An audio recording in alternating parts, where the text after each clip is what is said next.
Bonjour et bienvenue dans Avez-vous choisi, le podcast du vendredi qui vous invite à tout choisir dans votre vie avec curiosité, lucidité, responsabilité et authenticité. Je suis Oriane Savouré-Lucas, serial choisisseuse de ma vie. Je suis également coach et j'accompagne les personnes ambitieuses et engagées qui réussissent dans la vie et qui ont surtout à cœur de réussir leur vie. Je les accompagne à se créer une vie sur mesure qui leur va comme un gant, une vie épanouissante et impactante en profondeur. Dans la vie, j'ai les pieds sur terre, la tête dans les étoiles et avec le podcast Avez-vous choisi, je vous propose d'explorer le vaste et intrigant territoire du choix. Cette exploration, je vous y invite au fil des épisodes et à travers 3 formats distincts. Le billet, où je partage des questionnements, réflexions et ressources qui m'aident à choisir ma vie. La conversation que j'ai eue avec une personne et son précieux supplément d'âme, une personne, connue ou inconnue du grand public, dont je trouve la trajectoire et les choix de vie inspirants. Et enfin l'éclairage, où j'échange avec une auditrice ou un auditeur qui se sent bloqué dans un projet ou une situation professionnelle ou personnelle et qui souhaite bénéficier de mon éclairage pour débroussailler sa situation.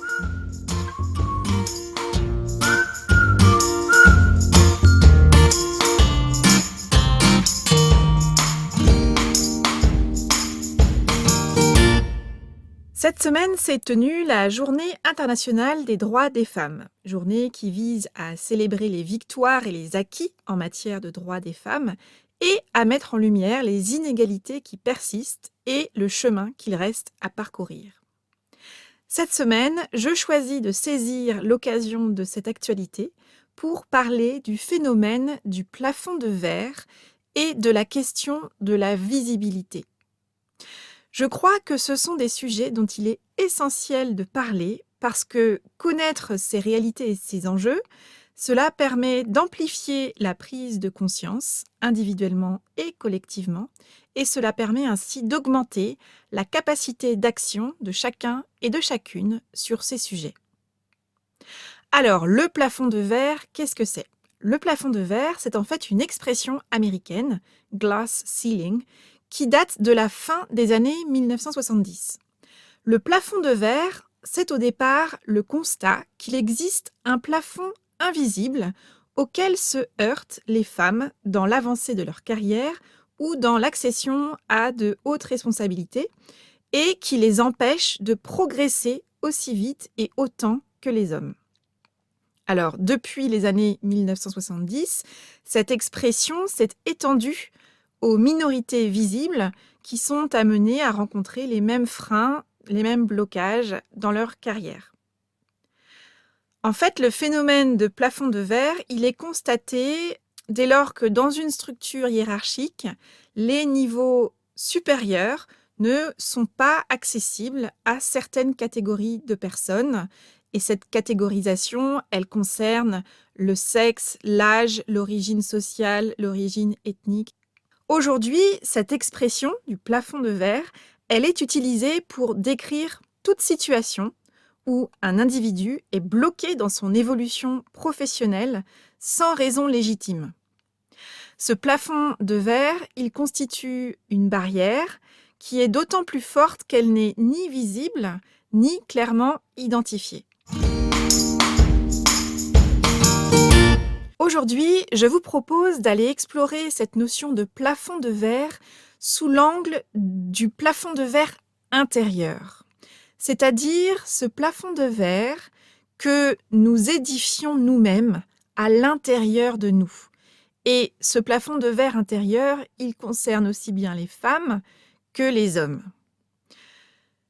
Qu'est-ce que j'entends par plafond de verre intérieur ? Qu'est-ce que c'est ? Comment ça se manifeste ? Et puis surtout, comment s'en dépêtrer, comment s'en libérer ? Par plafond de verre intérieur, ce que j'entends, c'est cette attitude de retrait, d'autocensure qu'on peut appliquer à soi, pour soi. C'est-à-dire, ce sont ces limites qu'on se fabrique soi-même, souvent inconsciemment, et qui font qu'on va renoncer avant même d'avoir essayé. Ce sont finalement ces barrières intérieures invisibles, ces limites intérieures, ces croyances limitantes que nous avons et que nous entretenons sur ce qu'on se croit capable de faire ou pas, sur ce à quoi nous pouvons prétendre ou pas, etc., etc. Alors, comment se manifeste notre plafond de verre intérieur? Il peut se matérialiser par un syndrome de l'imposteur, un sentiment d'illégitimité, un manque de confiance en soi. Et de manière concrète, ça peut s'exprimer par des comportements comme voilà, des postures où on s'excuse un peu tout le temps d'être là, où on a peur de déranger, où on attend la permission pour faire ou pour dire quelque chose, où on peut même aller jusqu'à parler à voix plutôt basse, à chuchoter, à attendre son tour et à laisser passer un peu tout le monde devant. Finalement, c'est à la fois une posture et une manière d'être au monde, mais c'est aussi très souvent le point de départ, un discours intérieur. Ce n'est pas pour moi. Et puis toutes les variantes que cette phrase peut avoir. C'est pas le bon moment, je ne suis pas prête, etc., etc. En fait, à l'origine de ce plafond de verre intérieur, il y a des peurs. Alors ça peut être la peur d'être rejeté, la peur d'être ignoré, la peur de voir grand, de voir trop grand pour la personne qu'on est, la peur de prendre sa place, toute sa place. Et parfois, ce plafond de verre intérieur, on le devine, il apparaît lorsqu'on s'aperçoit qu'on est en train de vivre un de ces moments où on se dit qu'on a joué la sécurité, peut-être un peu trop, qu'on n'a pas osé prendre la parole, qu'on n'a pas suffisamment pris la parole ou qu'on n'a pas parlé assez fort. Parfois on regrette, parfois on s'en veut et parfois même on s'en mord les doigts. Il y a une anecdote que je trouve très intéressante qui illustre à mon sens parfaitement la manière dont le plafond de verre intérieur se manifeste concrètement au quotidien. Cette anecdote, elle a été rapportée par une PDG d'une grande entreprise. Alors, je n'arrive plus à me souvenir dans quel contexte j'en ai entendu parler et qui était cette personne spécifiquement. Donc, si vous savez et si vous retrouvez l'origine de cette anecdote, je suis très intéressée par avoir votre retour parce que j'arrive pas, vraiment pas à remettre le doigt dessus. Donc, en fait, c'est le récit que fait une PDG d'une grande entreprise qui partage ce qu'elle a constaté lors d'une réunion annuelle lors de laquelle elle prononce un discours devant les salariés du siège et qui se prête au jeu à l'issue de sa présentation, à ce jeu des questions-réponses. Elle a déjà répondu à un certain nombre de questions, l'heure tourne et alors qu'elle s'aperçoit qu'il y a encore beaucoup de mains qui sont levées et de personnes qui souhaitent poser une question, elle informe l'Assemblée qu'elle va prendre une dernière question. Et là, ce qu'elle rapporte, c'est qu'à sa grande surprise, elle constate qu'alors qu'elle a annoncé qu'elle allait prendre une dernière question, la grande majorité des femmes qui ont la main levée baissent la main et que la grande majorité des hommes qui ont la main levée gardent leur main levée. Je trouve que c'est une anecdote qui est extrêmement intéressante pour illustrer cette notion de plafond de verre intérieur, cet ordre de l'autocensure, de cette attitude de retrait qu'on va avoir, qui est presque engrammée, qui est intégrée et dont on n'a pas forcément conscience, mais qui là, au regard du nombre de personnes qui étaient présentes dans la salle, ont donné à voir à cette femme PDG qui était sur scène l'amplitude du phénomène quelque part, ce phénomène de mise en retrait spontanée, automatique qu'elle a pu observer. Quelque part, toutes ces femmes qui ont d'un coup baissé la main alors qu'on venait simplement de leur dire qu'il y allait avoir une dernière question, elles ont baissé la main, pensant peut-être qu'il était préférable de laisser la place aux autres, elles ont peut-être jaugé la pertinence de leurs questions et se sont dit qu'il y avait probablement des questions plus pertinentes à poser que la leur. On ne sait pas en fait quel est le mécanisme qui s'est mis à l'œuvre en un temps très court, mais le constat qu'a fait cette femme, c'est que la majorité des mains qui sont restées levées étaient des mains d'hommes. Rien ne disait dans la phrase de départ qu'il fallait baisser la main ou la maintenir levée. Rien n'empêchait les femmes qui ont baissé et les quelques hommes qui ont baissé la main de rester sur les rangs, de tenter leur chance. Elle et il n'avaient pas besoin de se retirer de leur plein gré à ce moment-là. Elle et il pouvaient choisir de se rendre visibles, de rester visibles et d'accepter l'idée qu'ils et elles ne seraient peut-être pas choisis, que leurs questions ne seraient peut-être pas retenues, mais qu'ils avaient aussi, en gardant la main levée, une chance, celle d'être choisis. Ce que j'aime bien aussi garder en tête lorsqu'on parle de plafond de verre intérieur et de tous ces moments où on se dit qu'on hésite, on fait un pas en avant, 2 pas en arrière et qu'on n'ose pas s'avancer finalement et prendre sa place, c'est de se remémorer qu'il y a aussi tous ces moments de vie où on se sent parfaitement à sa place et que cette sensation d'être parfaitement à sa place, elle passe par une sensation de fluidité, de joie, de plaisir, de fierté, de ces moments qu'on vit comme gratifiants parce qu'ils sont pleins de sens pour nous, parce qu'ils permettent une forme de reconnaissance et qu'ils génèrent un sentiment de gratitude profond en nous. J'aime bien me dire que ce sont des moments de vie, ces moments où on se sent parfaitement à sa place, qu'il est intéressant de nourrir et de se remémorer régulièrement pour que ces moments-là nous donnent envie davantage, plus régulièrement, d'oser. Alors que faire quand le plafond de verre intérieur devient trop lourd, trop plombant, trop entravant? Moi, j'aime bien commencer par me rappeler souvent quand je sens ces moments de résistance un peu intérieure finalement, de me dire que tout commence par le fait de prendre conscience du fait que nous avons un plafond de verre intérieur et de savoir s'observer en toute bienveillance, sans honte et sans se blâmer, mais en ayant conscience que finalement parfois les excuses qu'on trouve à l'extérieur de nous qui pourraient expliquer pourquoi on ne se lance pas, pourquoi on sent que c'est pas le bon moment, et cetera, de prendre la mesure du fait que très souvent, il y a à l'origine une peur intérieure et une limite intérieure que nous nous imposons à nous-mêmes qui va faire que nous n'allons pas y aller. Et lorsque le plafond de verre intérieur devient trop lourd, trop plombant, trop entravant, eh bien, c'est l'occasion pour nous de tester une nouvelle posture et de prendre notre responsabilité en tant qu'individu, que nous soyons une femme ou un homme, c'est-à-dire de prendre la responsabilité de prendre notre juste place. D'oser être visible, d'oser se faire entendre, de prendre la parole, de prendre le micro, de donner de la voix, voire de sortir du silence carrément, ou de notre cachette. Personne ne viendra nous en faire sortir sans notre permission. Ne pas se montrer, ne pas parler trop fort, c'est souvent une forme de protection. Donc tout l'enjeu, c'est de savoir doser, c'est-à-dire de savoir quand il est juste de rester dans l'ombre parce que c'est effectivement trop tôt, que nous ne sommes effectivement pas suffisamment prêts ou qu'il y a trop de risques par rapport aux bénéfices à se montrer et à donner de la voix. Mais c'est aussi savoir oser, c'est-à-dire savoir oser ne pas louper le coche, savoir oser ne pas se lancer trop tard et surtout savoir oser, c'est savoir ne pas attendre que tout soit parfait parce que rien n'est jamais parfait.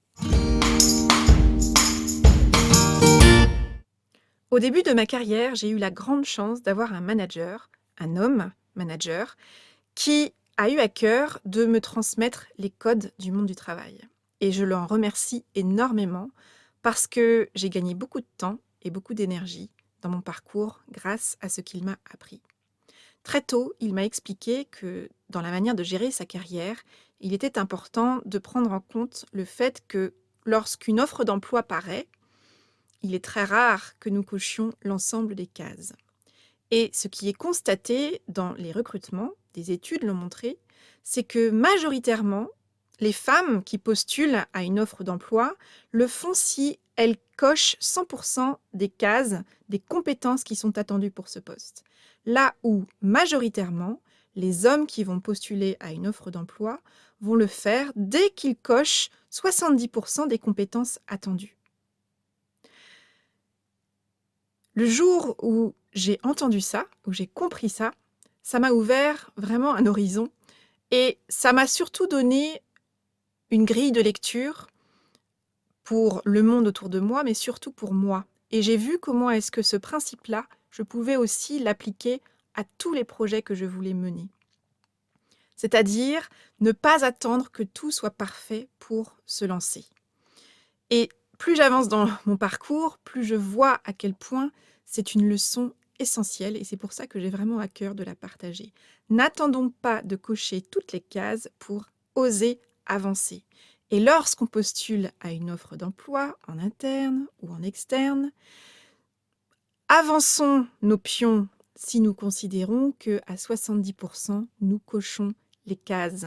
Nous avons un maximum de compétences déjà là.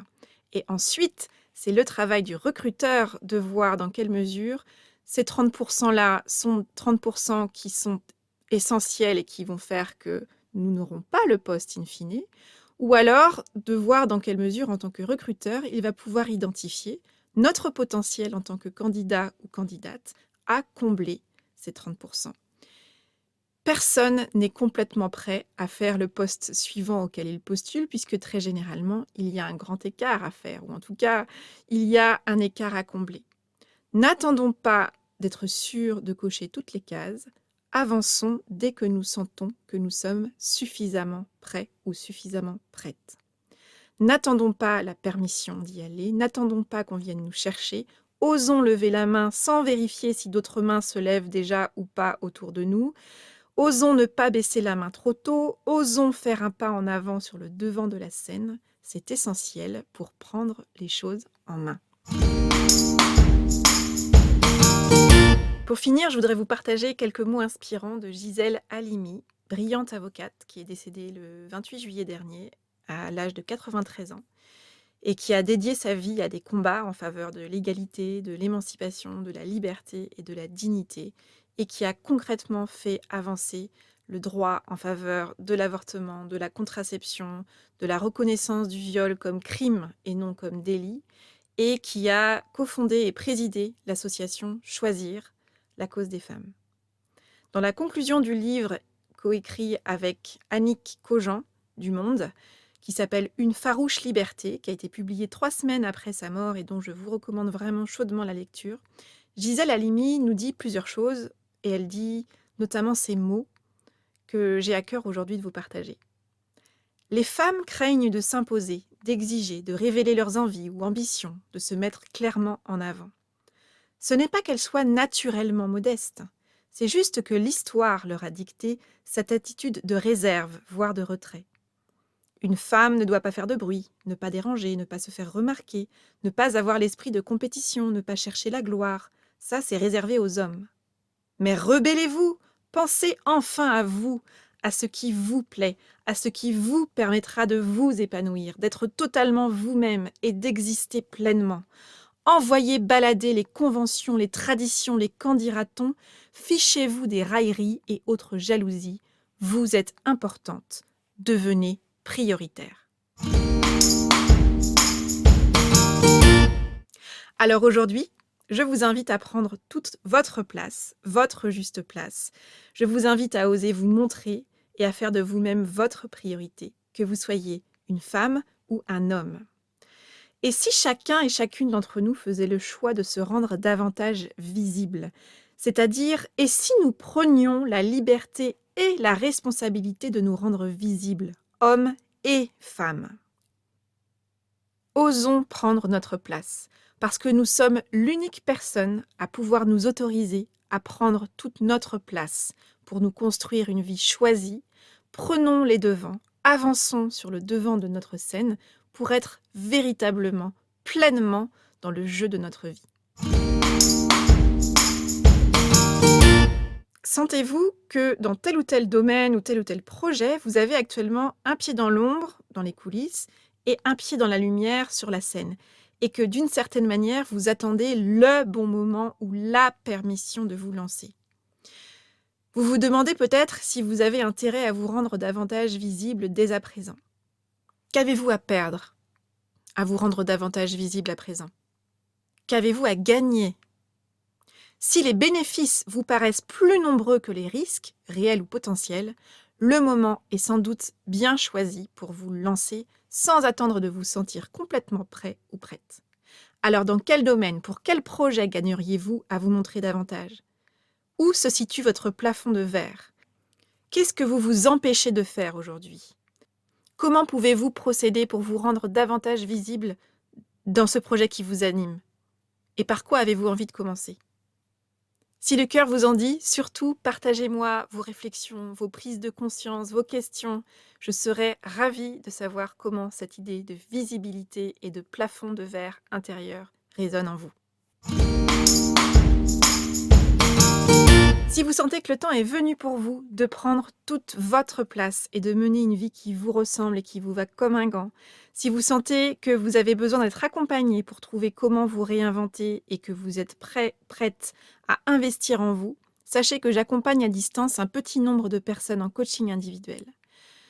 Si vous êtes intéressé par mon accompagnement, contactez-moi via le formulaire de mon site pour que nous puissions échanger lors d'une séance initiale offerte pour identifier dans quelle mesure nous aimerions travailler ensemble à votre service. Par ailleurs, je suis en train de constituer le groupe que j'aurai la joie d'accompagner dans la prochaine édition de mon groupe de coaching en ligne. Déconfinez vos idées, il est temps de passer à l'action. Ça va se dérouler du mardi 27 avril au mardi 6 juillet 2021. 6 rendez-vous, un mardi sur 2, pour faire avancer concrètement votre projet du moment, pour passer un cap, pour déployer vos ailes, pour enfin oser prendre toute votre place. Si vous avez envie de rejoindre un groupe de personnes motivées et bienveillantes et de bénéficier de mon accompagnement de coach et de chef de projet pour enfin avancer dans ce projet qui est si important pour vous, prenez votre place. Toutes les infos sur la page groupe de coaching en ligne sur mon site oriansavoureluca.com. Voilà, c'est tout pour aujourd'hui. Vous retrouvez cet épisode sur le site oriansavoureluca.com. Si vous aimez ce que je vous propose, pensez à vous abonner à la newsletter d'Avez-vous choisi. Vous serez alerté ainsi dès la publication d'un nouvel épisode et vous recevrez la graine de la semaine, une graine sous la forme d'une question, réflexion, intention que je sème au vent par mail chaque lundi et que vous allez pouvoir regarder germer au fil de la semaine. Pour soutenir ce projet de façon bienveillante et efficace et pour lui donner davantage de visibilité, votre voix compte et elle peut porter de différentes manières. Le meilleur moyen de le faire est de vous abonner au podcast Avez-vous choisi sur Apple Podcast, d'y laisser votre avis 5 étoiles ou sur votre plateforme d'écoute préférée comme Spotify, Google Podcast, Podchaser ou encore Listen Notes. Vous pouvez aussi faire connaître Avez-vous choisi à toutes ces personnes qui vous sont chères et que l'idée de tout choisir dans leur vie pourrait réjouir. Enfin, si vous souhaitez me contacter pour postuler à l'éclairage, me partager vos retours, vos questions et vos avancées, pour me suggérer de nouveaux invités, pourquoi pas, vous pouvez me contacter via mon site et je me ferai un plaisir de vous répondre. Je vous souhaite une excellente semaine et je vous donne rendez-vous vendredi prochain pour un nouvel épisode. Et d'ici là, et si vous choisissiez tout,